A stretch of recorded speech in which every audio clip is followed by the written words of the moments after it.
नमस्कार, स्वागत है आप सभी का एबी स्टार न्यूज में और मैं हूं आपके साथ जुबैर चौधरी। वक्त तो चला है हमारी देवभूमि का, जहां बात करेंगे उत्तराखंड की अहम खबरों की। लेकिन सबसे पहले बात करेंगे जोशीमठ से आ रही बड़ी खबर की। जोशीमठ में लोगों के घरों में भूधसाव के बाद अब सेना के इमारतों में भी दरारें की खबरें सामने आ रही हैं, जहां जवानों को जोशीमठ शिफ्ट किया गया है। बता दें कि जरूरत पड़ने पर जवानों को ओली शिफ्ट किया जा सकता है। खबर जोशीमठ से आ रही है, जहां आर्मी चीफ ने बयान दिया है। जोशीमठ में अब सेना की इमारतों में भी दरारें की खबर सामने आ रही है, जहां सेना के इमारतों के 25 से 28 इमारतों में ये दरारों की खबर सामने आ रही है। तो जोशीमठ में भूधसाव के मुद्दे पर सेना प्रमुख मनोज पांडे ने बयान जारी कर बताया कि 25 से 28 इमारतें सेना की मामूली दरारें हैं। ऐसे में सैनिकों को स्थायी रूप से स्थानांतरित किया जाएगा। उन्होंने कहा कि किया गया है। उन्होंने कहा कि जरूरत पड़ने पर जवानों को स्थायी रूप से औली में स्थानांतरित किया जाएगा। यह आशंका जताई जा रही है कि सेना के इमारतों में आई दरारों के बाद अब जवानों को जरूरत पड़ने पर औली शिफ्ट किया जाएगा। जवानों की 25 से 28 इमारतों पर दरारें की खबर सामने आई है, जिसको लेकर सेना प्रमुख मनोज पांडे ने बयान जारी किया है।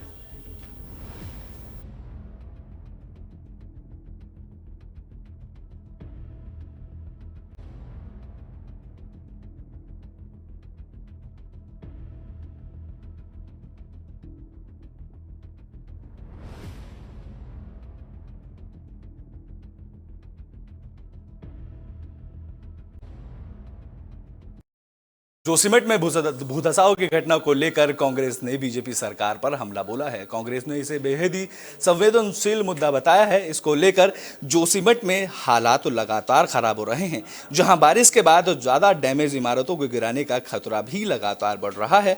लोगों के आंसू इस दौरान निकलते दिख रहे हैं। इन सबके बीच सियासत भी खूब देखने को मिल रही है, जहां जोशीमठ में उपजे संकट को लेकर कांग्रेस पार्टी लगातार बीजेपी पर हमलावर है। तो वहीं कांग्रेस प्रदेश अध्यक्ष करण माहरा ने सरकार को संवेदनशील बताया है। उन्होंने कहा है कि सरकार के मंत्री जोशीमठ पहुंच रहे हैं और हेलीकॉप्टर से हेलीपैड मारकर वापस आ रहे हैं, जबकि सरकार को इस मामले को गंभीरता से लेना चाहिए। उन्होंने कहा कि गंभीरता से लेकर एक मंत्रिमंडल के सदस्यों की टीम बनाकर जोशीमठ में कैंप करना चाहिए था। वहीं कांग्रेस ने के आरोपों को बीजेपी ने निराधार बताया है। बीजेपी प्रवक्ता संजीव वर्मा ने कहा कि यह वक्त आरोप प्रत्यारोपों का नहीं है। इस वक्त सभी को मिलकर काम करना चाहिए।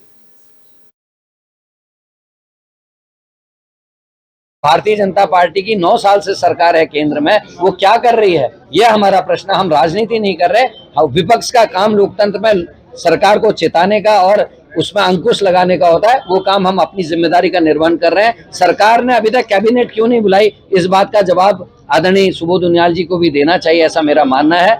क्योंकि बनबलपुरा में तो आपने 24 घंटे भी नहीं लाए कैबिनेट बैठक बुलाने में। जोशीमठ जिस धर्म के नाम से आप राजनीति करते हो, राजनीति का ध्रुवीकरण करते हो, उस धर्म की सबसे बड़ी आस्था के केंद्र पे आप आज तक मौन रखे बैठे। आपने कैबिनेट बैठक नहीं बुलाई, आपने अभी तक आपदा घोषित नहीं करी, आपने अभी तक मंत्रिमंडल के समूह को वहां रहने के लिए आदेश नहीं किया। आप विपक्ष के नेताओं को मिलने का 6 तारीख से आज तक 10 तारीख हो गई समय नहीं दे रहे हैं। तो आप कर क्या रहे हैं, यह हमारा प्रश्न है।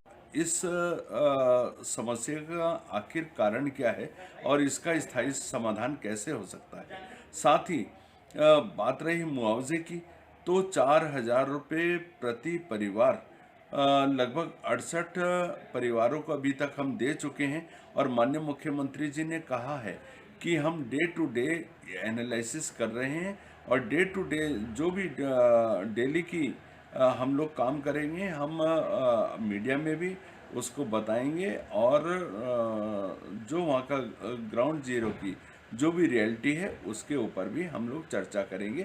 और साथ ही मैं जोशीमठ की प्रत्येक जनता से आग्रह भी करता हूँ, अपील भी करता हूँ कि बिना पैनिक में आए और बिना आपको डरने की और किसी भी प्रकार से भयभीत होने की आवश्यकता नहीं है। भारतीय जनता पार्टी की 9 साल से सरकार है केंद्र में। आए संकट को लेकर कांग्रेस के प्रतिनिधिमंडल ने सीएम धामी से मुलाकात की। इस दौरान उन्होंने सीएम धामी को ज्ञापन सौंपा है। जोशीमठ संकट को लेकर कांग्रेस के एक प्रतिनिधिमंडल ने सीएम पुष्कर सिंह धामी से मुलाकात की है। प्रदेश अध्यक्ष करण मेहरा की अगुवाई में पहुंचे प्रतिनिधिमंडल ने जोशीमठ में मौजूदा संकट के बाद राहत और बचाव कार्यों से जुड़ा ज्ञापन सीएम धामी को सौंपा है। दरअसल कांग्रेस पार्टी लगातार सरकार पर हमलावर है और सरकार पर जोशीमठ संकट पर देर से कार्रवाई शुरू करने की बात कह रही है। बता दें कि इससे पहले सीएम धामी से मुलाकात के लिए वक्त न मिलने को लेकर कांग्रेस नेताओं ने राज्य भवन का घेराव किया था। हालांकि देर शाम सीएम धामी ने कांग्रेस नेताओं से मुलाकात की, जहां इस दौरान कांग्रेस नेताओं ने जोशीमठ को लेकर अपने सुझाव सीएम धामी को दिए। उत्तराखंड की जो हालत है उस पर चर्चा हुई, क्योंकि जोशीमठ ने सबका ध्यान आकर्षित किया, लेकिन हकीकत में जोशीमठ का अस्तित्व खतरे में।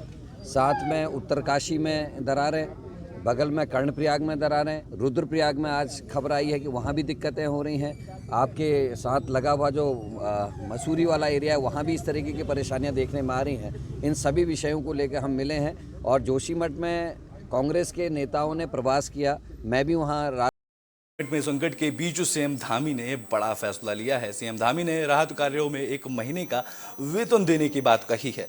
बता दें कि जोशीमठ में संकट को लेकर सियासत भी खूब हो रही है, जहां सरकार अपने स्तर से काम कर रही है। इसके बीच सीएम धामी ने जोशीमठ में राहत बचाव कार्यों के लिए मुख्यमंत्री राहत कोष से अपना 1 महीना वेतन देने की घोषणा की है।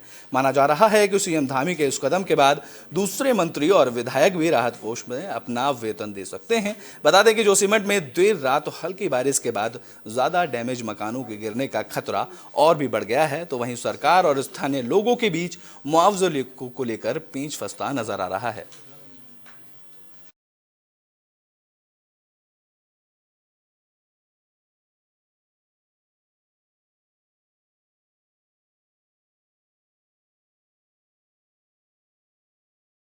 बीच बात कर लेते हैं उत्तराखंड में हो रही बर्फबारी की। बड़ी खबर सामने आ रही है, जहां केदारनाथ धाम, बद्रीनाथ धाम, गंगोत्री धाम, यमुनोत्री धाम में बर्फबारी देखने को मिल रही है। पहाड़ों में बर्फ की सफेद चादर चारों ओर देखने को मिल रही है, जहां बद्री केदार में इस साल की पहली बर्फबारी हुई है। हमारी स्क्रीन पर आप सीधे तौर पर देख सकते हैं कि किस तरह से बद्री केदार धाम में बर्फबारी देखने को मिल रही है, जहां केदारनाथ धाम में पूर्ण निर्माण कार्यों में लगे 100 से ज्यादा मजदूरों को काफी दिक्कतों का सामना भी करना पड़ रहा है, क्योंकि बद्रीनाथ केदारनाथ धाम में लगातार बर्फबारी हो रही है। जहां सीधे तौर पर आप स्क्रीन पर देख सकते हैं कि इस तरीके से केदारनाथ धाम पूरी तरह से बर्फबारी में लिप्त नजर आ रहा है, तो वहीं गंगोत्री धाम, यमुनोत्री धाम में भी बर्फबारी देखने को मिल रही है, जहां बर्फ की सफेद चादर चारों ओर बिछी दिख रही है।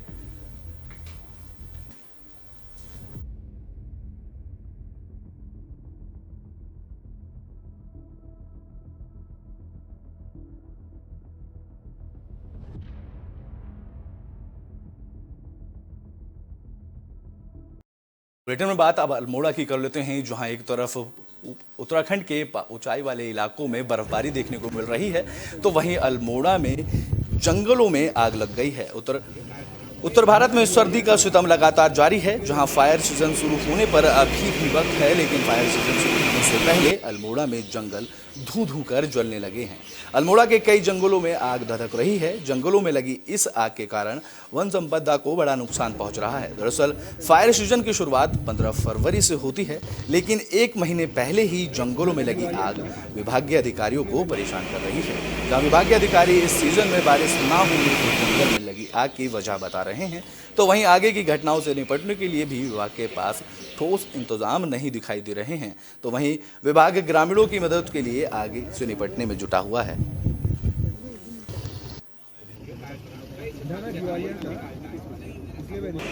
लगभग 3 महीने हो गए हैं और मध्य हिमालय क्षेत्र में बूंदाबांदी भी नहीं हुई है। मौसम बहुत ही सूखा है, जिस कारण से वन क्षेत्रों में तथा वन पंचायतों में भी और खेतों में भी सूखी घास बहुत ज़्यादा हो गई है, जिसके न कटने के कारण वो एक फ्यूल का कार्य कर रही है। तो छोटी छोटी घटनाएं अल्मोड़ा जनपद में भी हो रही हैं, जिसमें कि लोगों के खेतों की आग या फिर छोटी सी आग भी बड़ा रूप ले रही है।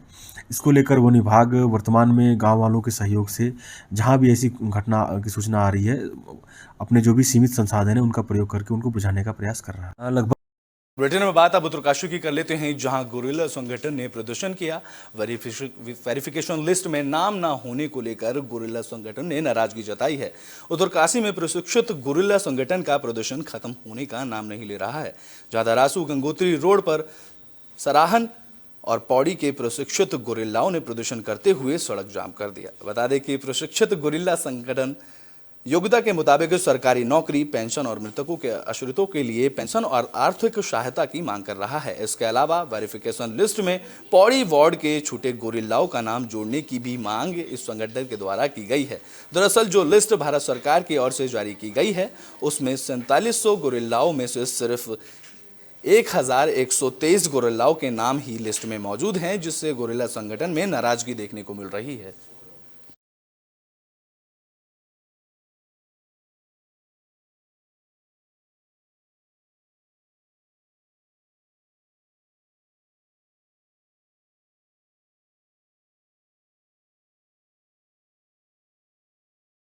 पर अंकुश लगाने के लिए उत्तराखंड पुलिस पूरी तरह से तैयार हो चुकी है, जिसको लेकर उत्तराखंड में क्राइम कंट्रोल के लिए पुलिस एक्टिव नजर आ रही है। इस कड़ी में देहरादून में पुलिस वीक के दौरान क्राइम कंट्रोल समेत कई पहलुओं पर चर्चा की गई, जहां अधिकारियों से पुलिसकर्मियों को आपराधिक गतिविधियों पर लगाम लगने के लिए अहम दिशा निर्देश भी दिए गए। तो वहीं ADG law and order V Murugesan ने बड़ी जानकारी दी। उन्होंने बताया कि 18 गंभीर अपराधों की समीक्षा अब पुलिस हेडक्वार्टर स्तर से की जाएगी।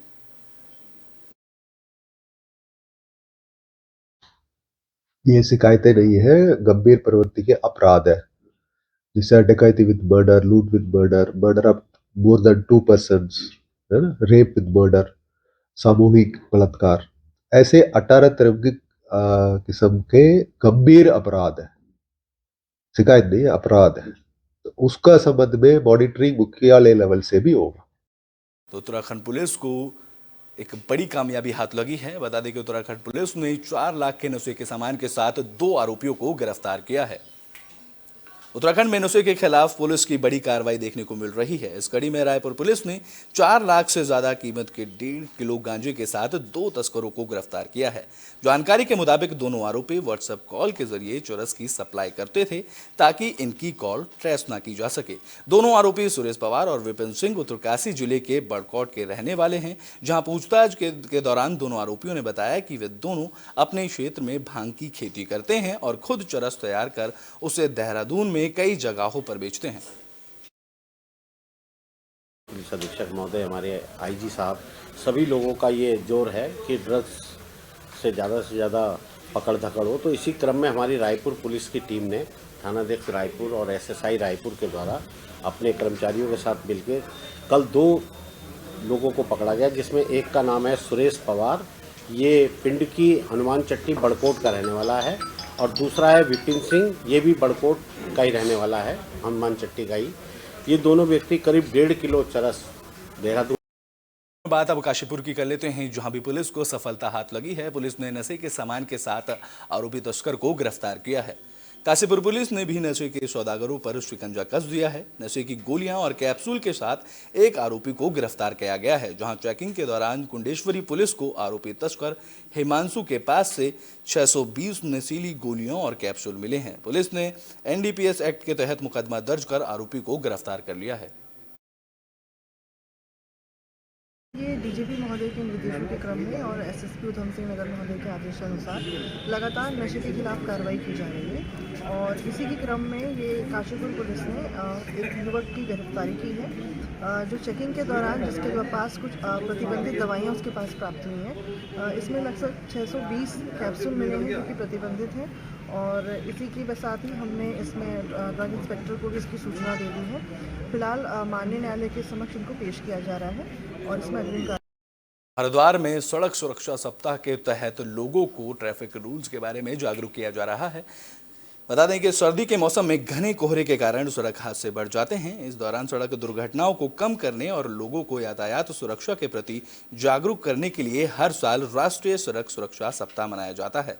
हरिद्वार में भी सड़क सुरक्षा सप्ताह के तहत लोगों को ट्रैफिक नियमों की जानकारी दी गई और लोगों के ड्रिंक्स एंड ड्राइव से बचने, ड्राइविंग के दौरान ट्रैफिक नियमों का पालन करने की अपील की गई है। 11 तारीख से 17 तारीख तक चलेगा।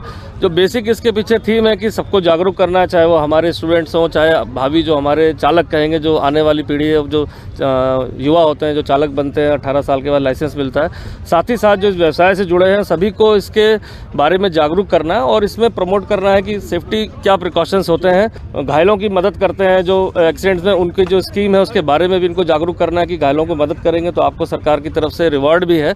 का मुख्य उद्देश्य ये है कि सड़क पर जो लोग वाहन चला रहे हैं या सड़क पर जो लोग चल रहे हैं, दोनों की सुरक्षा सुनिश्चित हो, लोगों को जागरूक किया जाए, ट्रैफिक के नियमों का पालन करने के लिए लोगों को बताया जाए। साथ ही साथ ट्रैफिक के जो रूल्स होते हैं उसका अनुपालन किया जाए, शराब पीकर गाड़ी न चलाई जाए। इन सब चीज़ों का एक जागरूकता सप्ताह है ये। और अभी आपने देखा होगा कि यहाँ पर काफ़ी लोगों में उत्साह था, बड़ी संख्या में लोग आए थे। के आखिरी में बात तो काशीपुर की कर लेते हैं, जहां यातायात सप्ताह के दौरान लोगों को ट्रैफिक नियमों के बारे में जागरूक किया गया। तो सड़क सुरक्षा सप्ताह की शुरुआत हो चुकी है, जहां 1 जनवरी से शुरू हुआ सड़क सुरक्षा सप्ताह 17 जनवरी तक चलेगा और लोगों को ट्रैफिक नियमों को लेकर जागरूक किया जा रहा है। जहां काशीपुर में भी सड़क सुरक्षा सप्ताह को लेकर लोगों को ट्रैफिक नियमों की जानकारी दी गई। जहां ट्रैफिक नियमों का पालन न करने पर कार्रवाई करने की भी बात कही गई है।